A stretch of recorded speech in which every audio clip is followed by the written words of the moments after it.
Hello everybody, this is Jerry Mateo Thandera. Welcome back to another video. Today we're going to be taking a look at the Spitfire Audio's Ólafur Arnalds Cells plugin. This is their newest virtual instrument that combines the magic of orchestral style strings with some really cool synthesizers recorded and sampled by Ólafur Arnalds himself. Now, if you don't know who he is, look him up. He has Grammys. He's made a lot of amazing music, and he's done a lot of cool stuff. And this is a different style plugin than a lot of Spitfire audio plugins that they've done in the past.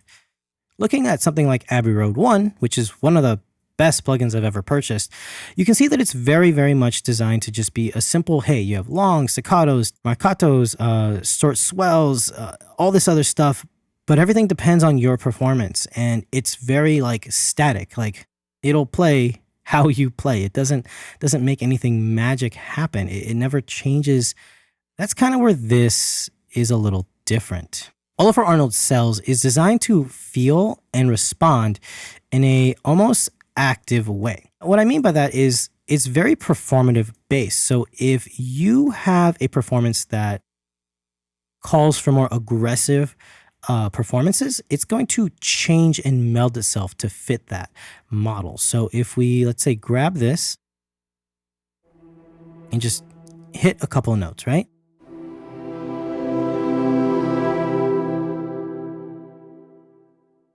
Sounds good. Let's hit those notes softer.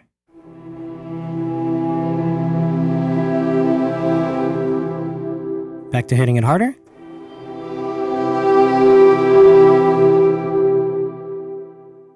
Notice how every time that performed differently. It was a subtle difference. One time it was more, I'd say, mid-rangey, and then the octaves went lower, and then they went higher the third time. That's because these little knobs right here are reactive to how hard you play. Now, if you're using a cheap keyboard like mine, and we have the IK Multimedia iRig keyboard thing, it's not gonna be super responsive because my keyboard isn't really that great, but you can go in here and really just fix things and change the velocity, make it exponential, make it linear, make it shelved, however you want. And it's really cool. Another thing that I think is pretty amazing is that you have the ability to automatically set the key. So you can have certain notes on and off. You can set the key. So I could be like, hey, I want to be in an E major 7/9. Suddenly these notes will not play. I'm hitting it. It's not going to play.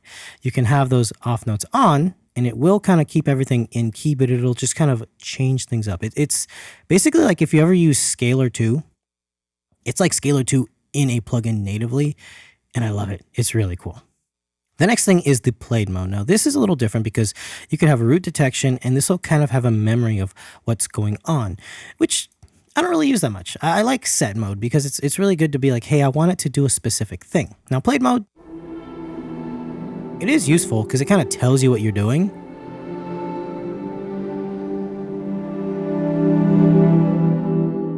You can just do this. And it'll kind of tell you what key or what root you're at. But one thing that's really amazing with our Arnalds Cells, Ólafur Arnalds Cells, is the performances. So I have something already here, right? This right here.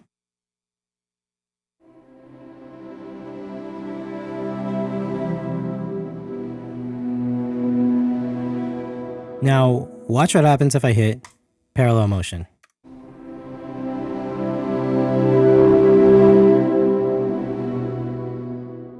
Got a little crazy on us. I'm going to throw a limiter on here because I don't want this to clip. What that means is it's actually going to be a different performance every time I switch something up. And depending on how hard I hit things, the timing, different things will actually build up and go down. It's very reactive. Let's say that it's designed to feel organic, like an orchestra is changing their performance depending on how you direct them, or in this case, how you play it. Let's hit shimmer.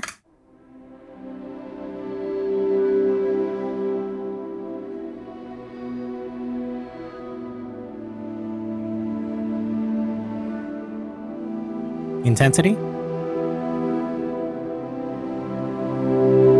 Cirrus.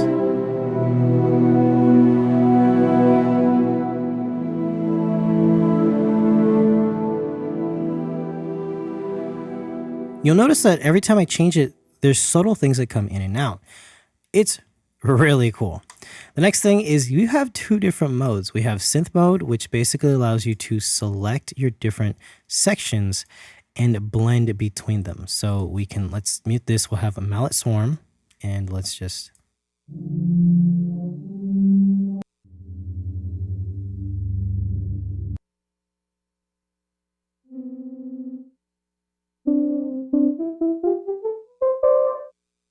It changes things.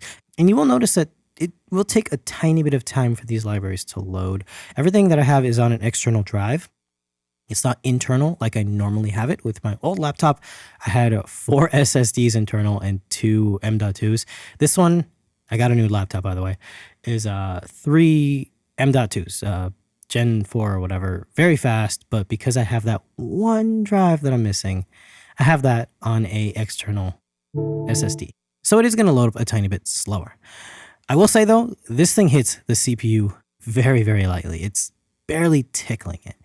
And I can show you. Let's get rid of this. And let's listen to these other instances. So I have the kind of chord progression right here.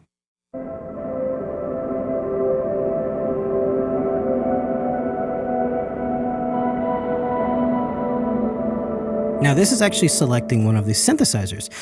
We have a bass, a cell section, which is the full band of the synths, and then we have a selection of synthesizers. So we have, I think it's like a Juno synth, and then we have a modular synthesizer. We have the string section, and we can even do like organic warps.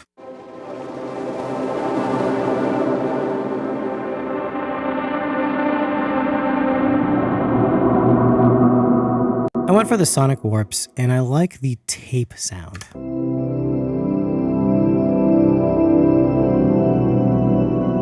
It's fantastic.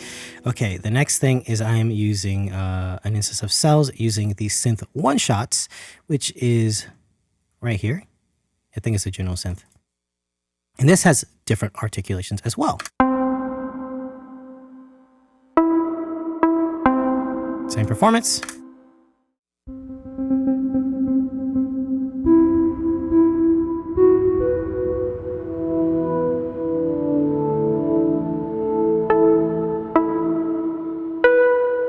Now we will have full control over the advanced tabs and stuff like that. So we have presets and options to add different mixes, effects, DIs, stuff like that. We have our effects section.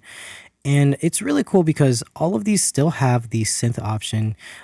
For the individual instruments, you don't have the played and set because that's basically designed as an individual performance. But you'll notice that no matter what you do, this is very dependent on how you perform. So even in these singular sections, if I hit something really soft and then I hit the same thing really fast and hard, it'll give me a slight different variation. But the way that Spitfire Audio describes it, it's a controlled variation, meaning that no matter what you do, it'll play differently depending on your performance. But once you save that, it'll repeat itself that exact same way, which is amazing. Let's take a listen to the next one. This is the cells to the synths. And let's just listen to all three.